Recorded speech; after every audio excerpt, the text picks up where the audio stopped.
আপনি ফোনটা কোথা থেকে পেলেন? তবে কি নীলই মিস্টার রায়চৌধুরী, নাকি নীল এই ফোনটা চুরি করেছে? বেকার নীলের কাছে কোটি টাকার ফোন কোথা থেকে এলো? নীলের সত্যিটা তাহলে কি?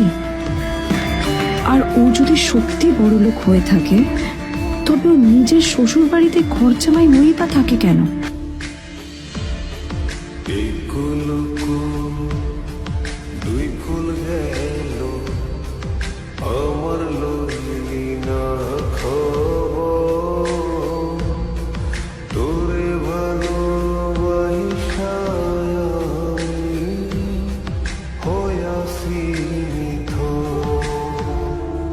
কটা বাজে রে? আমার খুব লেট হয়ে গেছে বুঝলি। তোরা খেল, ঠিক আছে? তোরা খেল, আমি আসছি।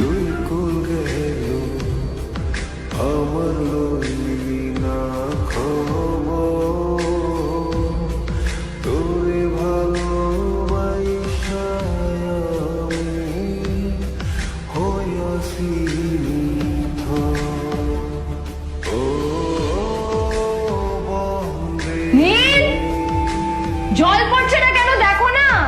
নীল, নীল, নীল কোথায় গেল? নীল,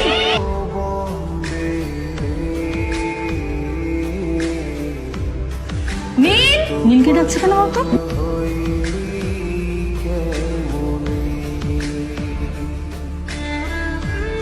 তোমাকে কিছু বলে গেছে নীল? হ্যাঁ, কোথায় গেছো? না, আমি ওর কোনো খোঁজ খবর রাখি না। না, একটা কথা মনে হচ্ছে, ওকে না এবার একটু শীতে করতে হবে। একটা কাজে যদি আসতো ছেলেটা, যখনই কোনো কাজের কথা বলি ভ্যানিশ হয়েছে।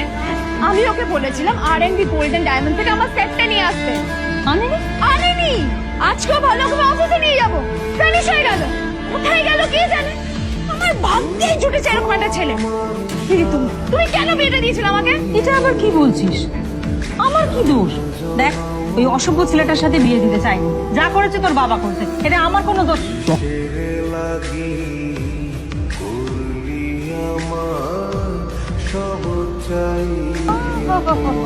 এই যে রাত সাহেব ফিরলেন রাজকার্য করে। এদিকে এসো, তোমার ফাঁকিবাজির আলোচনাই এখানে চলছে। মা প্লিজ থাক, মা থাক, ভাল লাগছে না। এমনিতেই অফিসের জন্য আমার লেট হয়ে যাচ্ছে, আর দুজন আমার ওয়েটও করছে।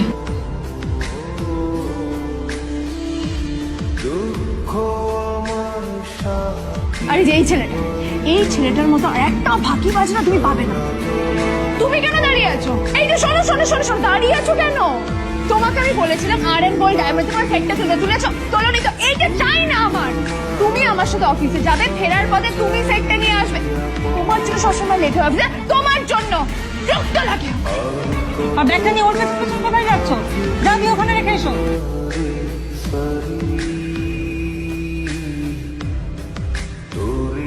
যত সব অপদার্থ।